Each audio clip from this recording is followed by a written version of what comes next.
John Deere 8000 and 8010 series hitch frames. So the hitch frame will go bad because it doesn't get greased. You wear past your bushings and then you eat into the frame. That's the first place. Second place is your lower control shaft. Same thing, doesn't get serviced. I don't think it's got a grease fitting on it, but it also goes bad. So both of your upper and your lower are prone to be bad.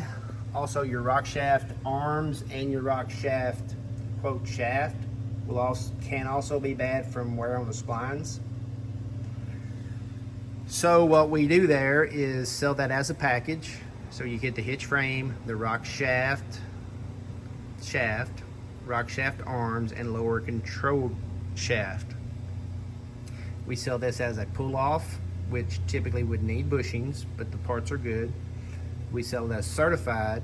Certified goes through a process where we're checking the vertical on our spec on our bushings to know that they're good, or we also do a recondition, which is basically we tear it apart, put new bushings back in it, seals on the bottom end, and it's ready to bolt back on.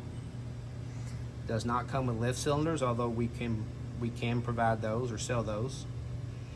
Doesn't come with the SEVs or anything else, just those pieces, and we sell it on an exchange. So we get your old one back.